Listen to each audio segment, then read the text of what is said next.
Ausencia emocional sin abandono físico. Ted Bundy describió a su padrastro como un buen hombre. No dijo que lo amaba, no dijo que lo extrañaba, dijo que era un buen hombre, con la misma calidez con la que describirías un mueble funcional. Eso lo dice todo. La ausencia emocional es el tipo de daño más difícil de identificar precisamente porque no deja moretones visibles. El padre está sentado a la mesa, paga las cuentas, aparece en las fotos familiares y, sin embargo, no está. Para el cerebro de un niño en desarrollo, esa presencia física combinada con un vacío emocional constante genera una conclusión devastadora. Las emociones no sirven para nada. Nadie responde a ellas. Lo mejor es dejar de expresarlas. El investigador Robert Hare, quien pasó décadas estudiando la psicopatía, documentó la ausencia de vínculo emocional temprano como uno de los factores de riesgo más consistentes en perfiles psicopáticos. Y hay una ironía siniestra en todo esto. Los niños criados en ese vacío aprenden a simular conexión emocional con una precisión aterradora, porque observaron durante años cómo funcionan las relaciones sin participar nunca en una real. Esa habilidad de imitar calidez sin sentirla es exactamente la herramienta que los asesinos en serie más inteligentes usaron para acercarse a sus víctimas. Bundy encantaba a desconocidos. Dahmer era descrito por vecinos como tranquilo y amable. El padre emocionalmente ausente no creó un monstruo visible, creó uno perfectamente camuflado. Humillación pública y vergüenza sistemática. El padre de John Wayne Gacy lo llamaba marica e inútil con regularidad, no en momentos de ira ciega, sino como descripción, como si fuera un hecho. La diferencia entre un insulto ocasional y la vergüenza sistemática es exactamente esa. La frecuencia la convierte en identidad. Cuando un niño escucha suficientes veces que es una decepción, deja de pensar que tiene comportamientos decepcionantes y empieza a creer que es, en su esencia, una decepción. La investigadora Ann Burgess del FBI, en su estudio de 1986 con 36 asesinos en serie, documentó este patrón de humillación temprana como uno de los denominadores comunes más frecuentes en los perfiles analizados. Lo que produce no es tristeza, produce rabia. Una rabia que no puede dirigirse hacia el padre porque eso es demasiado peligroso. Entonces se acumula, se comprime, se distorsiona y en algún momento de la adultez encuentra una salida. Gacy se convirtió en un hombre que necesitaba control total sobre otros. Dahmer, ridiculizado e ignorado durante su infancia, construyó un mundo donde nadie podía irse jamás. La vergüenza que no se procesa no desaparece, se transforma en la necesidad de que sea otro quien la sienta. Inconsistencia en disciplina. Henry Lee Lucas nunca supo qué esperar al llegar a casa. Su madre podía ignorarlo completamente o golpearlo hasta dejarlo inconsciente, sin que hubiera una razón comprensible que conectara su comportamiento con la reacción de ella. Para un cerebro infantil que está construyendo su modelo del mundo, eso es catastrófico. El cerebro en desarrollo necesita predictibilidad como necesita oxígeno. Sin ella, no puede construir la sensación básica de seguridad que permite el desarrollo emocional normal. Cuando las consecuencias no tienen relación lógica con las acciones, el niño no aprende a comportarse mejor. Aprende que el mundo es arbitrario, que las cosas suceden sin causa, que el esfuerzo no cambia nada. Esa visión del mundo, llevada a la adultez, puede justificar la violencia con una lógica retorcida pero internamente consistente. Si nada tiene sentido de todas formas, ¿por qué las acciones tendrían que tener consecuencias? La psicóloga Deborah Schurman Coughlin identifica el hogar caótico como uno de los 3 entornos más frecuentes en las historias de vida de asesinos en serie. No el hogar violento necesariamente, sino el hogar impredecible. El miedo a lo que viene produce una hipervigilancia crónica que desgasta la regulación emocional durante años, dejando al adulto con una capacidad casi nula para tolerar la incertidumbre sin responder con agresión. Exposición temprana a violencia doméstica como espectador. Richard Ramírez tenía alrededor de 13 años cuando su primo, veterano de Vietnam, comenzó a mostrarle fotografías de mujeres que había mutilado durante la guerra. No fue una exposición accidental, fue una introducción. Y aunque ese caso incluye un elemento activo de modelado, la exposición a violencia doméstica como espectador funciona con una mecánica similar. El niño que ve a un adulto resolver conflictos con violencia física no aprende que eso está mal, aprende que funciona. Aprende que quien tiene más fuerza determina el resultado.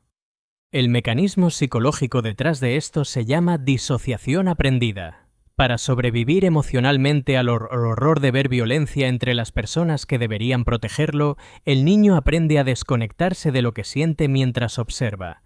Ese mecanismo de supervivencia, repetido suficientes veces, se convierte en incapacidad estructural de conectar emocionalmente con el sufrimiento ajeno. Las investigaciones del FBI documentan que la violencia presenciada en la infancia activa respuestas de estrés crónico en el sistema nervioso comparables a las de la victimización directa. El cuerpo no distingue entre sufrir y ver sufrir, no cuando sucede en casa, no cuando quien sufre es tu madre o tu hermano, y no cuando no puedes hacer absolutamente nada para detenerlo. Negligencia física severa. La madre de Henry Lee Lucas lo enviaba a la escuela en vestido durante el invierno. No por pobreza extrema que no dejara alternativa, sino por indiferencia activa hacia su bienestar básico. Esa es la distinción crítica que separa la negligencia de la pobreza. La intención o la ausencia de ella. Cuando un niño crece sin que nadie se asegure de que tiene comida, abrigo, atención médica o sueño suficiente, no solo sufre físicamente. Aprende algo sobre su lugar en el mundo. Nadie vendrá. Ningún adulto va a ocuparse de él.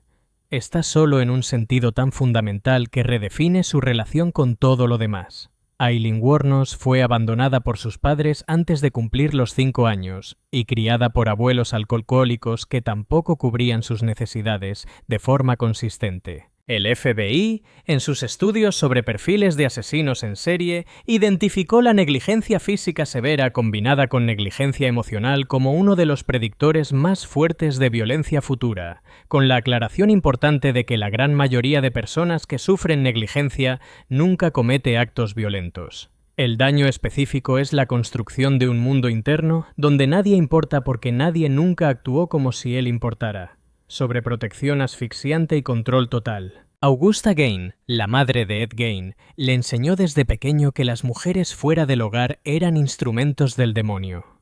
Le prohibió amistades. Le leyó pasajes del Antiguo Testamento sobre pecado y muerte durante su infancia entera. Lo mantuvo tan completamente dentro de su mundo que Gain nunca desarrolló una identidad propia separada de ella. Cuando Augusta murió en 1945, Gain selló su habitación y la preservó intacta, como museo, como santuario. Y poco después comenzaron sus crímenes. La cronología no es coincidencia. El niño criado bajo control total no desarrolla un yo independiente. Desarrolla un yo que solo existe en relación con el controlador.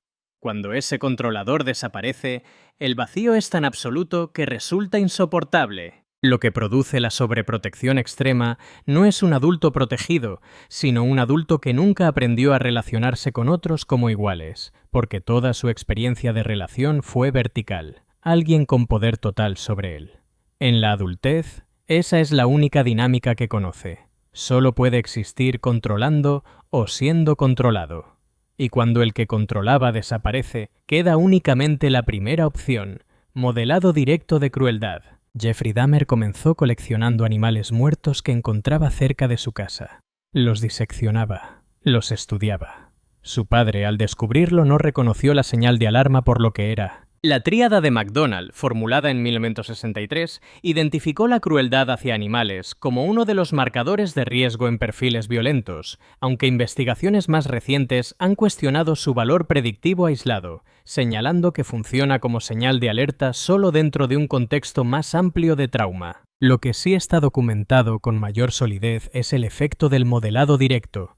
Cuando un adulto demuestra crueldad hacia seres más débiles y el niño lo observa sin que haya consecuencias, ocurre un proceso de desensibilización progresiva. Lo que inicialmente genera perturbación deja de generarla. Albert Fish creció en un orfanato donde los mayores golpeaban regularmente a los menores y el personal lo permitía. Eso no fue pobreza. Fue una lección institucionalizada de que el más débil existe para ser dominado. El niño que aprende eso antes de aprender cualquier otra cosa sobre el poder, tiene que desaprender activamente esa lección para no reproducirla. Y sin nadie que le muestre una alternativa, el desaprendizaje raramente ocurre solo. Abuso sexual intrafamiliar. El FBI, en su muestra de investigación de 1988 sobre asesinos en serie, documentó historial de abuso sexual en la infancia en aproximadamente el 43% de los casos estudiados, con todas las advertencias metodológicas que ese número requiere. La muestra no es representativa de la población general, y la relación no es causal en ningún sentido directo. La gran mayoría de personas que sufren abuso sexual en la infancia nunca comete violencia. Lo que sí produce el abuso sexual por parte de un cuidador es un daño muy específico. Fusiona en la mente del niño la intimidad con la traición, el afecto con el abuso de poder, la confianza con el peligro. Cuando el perpetrador es la persona que debería protegerte, no solo se destruye esa relación particular, se destruye el modelo interno de lo que significa confiar en alguien.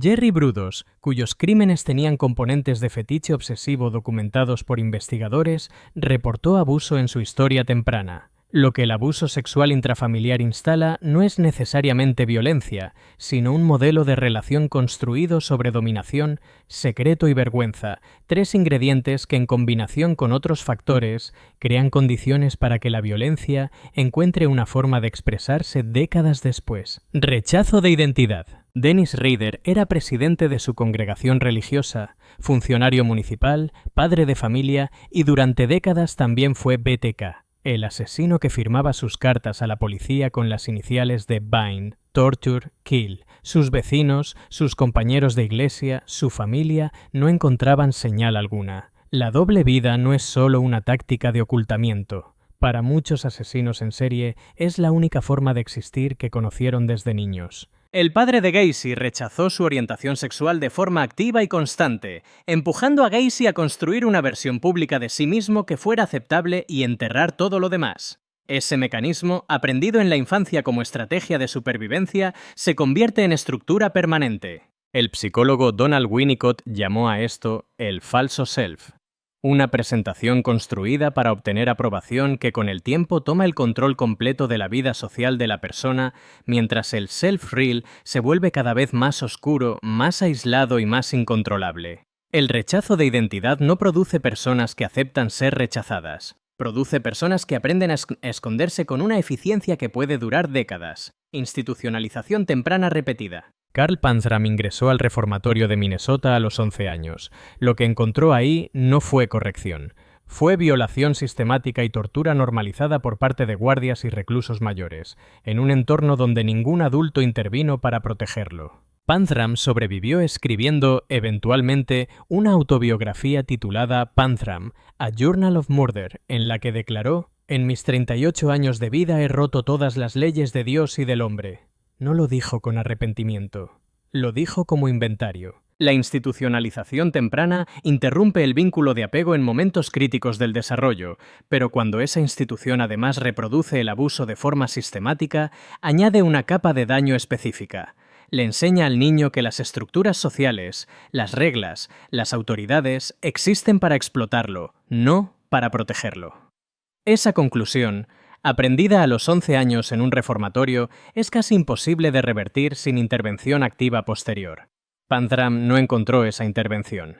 Albert Fish tampoco. Lo que el sistema diseñado para corregir produjo en ambos casos fue exactamente lo contrario: la confirmación definitiva de que el mundo era un lugar donde solo sobrevive quien hace daño antes de que se lo hagan a él. Abuso físico sistemático con mensajes de merecimiento. El FBI encontró historial de abuso físico en más del 70% de su muestra de asesinos en serie estudiados, un número que hay que leer con cautela metodológica, pero que es lo suficientemente consistente entre diferentes investigaciones para no poder ignorarlo.